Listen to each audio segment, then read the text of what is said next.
Welcome to the kitchen of the Pampered Chef of Texas. I'm Solis and I am so happy to be your Pampered Chef consultant. Tonight we are going to be making pinto beans. I had a request for how to make them in the Pampered Chef quick cooker, so I'm about to oblige. For the first time, I've not made pinto beans. I've made pinto beans the old-fashioned way, which is soaking overnight for like up to 12 hours and then cooking on the stove for like up to 3 hours. So we are talking about a substantially quicker method, straight from the package into the Pampered Chef quick cooker for a total of 30 minutes. So to make the beans tonight, I've gone ahead and rinsed them and put them into the Pampered Chef silicone prep bowls. Now these are really great because they're made from silicone, so they can go to the freezer or to the refrigerator. You can even microwave with these, and they're flexible so that you can make a very clear pour spout to put liquids into your recipes. And it also comes with a lid, like I've got here, so you can do your prep work the day before and just stick it in the fridge, or even a week before and stick it in the freezer. So we are going to start off by putting some salt pork into the beans. I always like to put a little bit of pork into the beans, just like my grandmother used to, because that is definitely the way to get the flavor into the beans. So I've got my salt pork and I'm using the Pampered Chef Santoku knife. And the Santoku knife is new to my collection and I love it. It's perfect. You can see it's got these riveted handle and it's perfect size and perfect to hold. And so I'm just gonna cube some of this salt pork.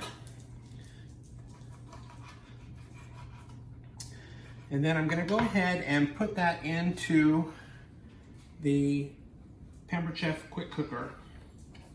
Got some more salt pork here that I've already cut up. And I'm gonna go ahead and put it on the sear setting. There we go, I passed it up, but there it is. Okay, so I've gone ahead and put it on the sear setting, and I'm gonna go ahead and put that salt pork into the pan. And in no time at all, it's gonna start searing. You'll notice I'm not putting any oil in because there's plenty of fat in the salt pork, so I don't need to add any oil. So that's gonna go ahead and get started. Get one of my Pampered Chef slotted spoons out to stir that up when it's ready. And then I'm going to make chop up some onions, because my family loves onions, so we're gonna put some onions into this. So I'm using the Pampered Chef utility knife, which I really like, very sharp. I'm gonna drop this into the manual food processor.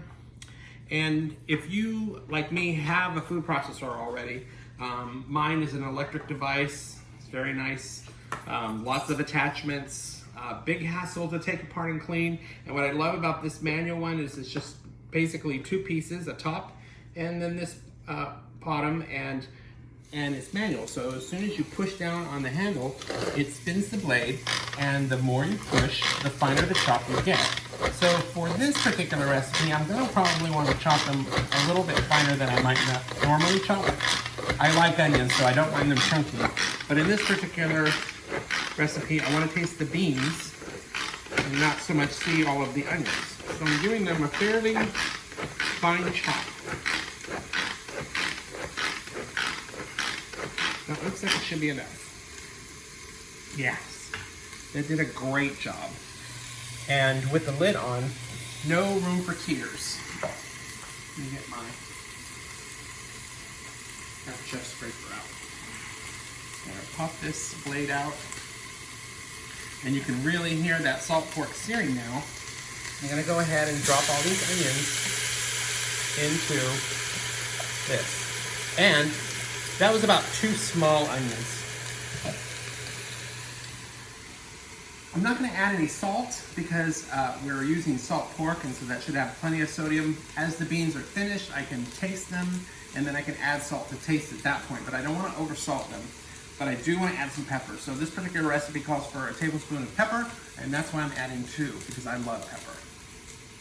So I'm going to go ahead and add that. And as this is searing away inside there, I'm going to give it a minute more to sear before I go ahead and add the beans. Now, like I was saying, the beans traditionally you soak overnight, and then you go ahead and have to put them into the pot on the stove, and it takes about 3 hours to get them to soften up. And so we don't want to go through all that, and with the quick cooker we don't have to. So as these are searing, let me tell you just a few features about the Pampered Chef quick cooker. And I know that my last 2 videos included this particular tool, and I was thinking, well, maybe I should find another way of preparing the beans, but I don't mind showing you the tool again because that's how often I use it. I've used it 3 times this week, and so I feel like I'm getting my money's worth out of this product. And I know you will too, because I love it, and I'm finding I'm using it a lot more than I even expected to.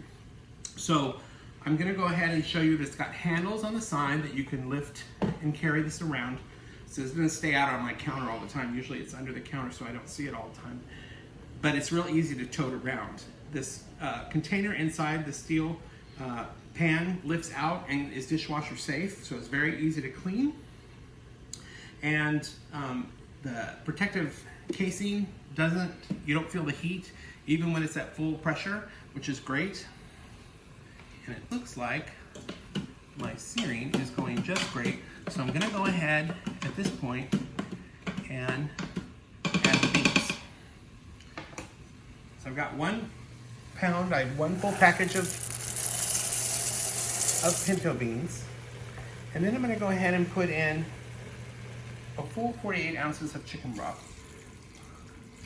The beans are gonna absorb a lot of the broth, and I definitely don't want dry beans, so I have to make sure I put in extra broth, which I don't mind, because I can serve the pintos with a strainer and leave the broth behind. Okay, so I've got that. And now I'm gonna go ahead and put the lid on. I'm gonna turn the searing feature off. And as I place it on and turn it, it gives me an audible indicator that it's locked and ready to go. And so now I'm gonna go ahead and turn it to the bean setting. There it is. And then I'm gonna go ahead and push time and set it up to 30 minutes. There's so many different kinds of beans. And so there's different cooking times for different beans. And so though definitely you want to read the book that comes along with the quick cooker, but quinoa takes like 3 minutes, and that's amazing to me. So this is gonna cook for about 30 minutes, and when it's finished, we'll come back and show you the finished product. Thanks so much for being in the kitchen with me tonight and every night. I hope you have a delicious week.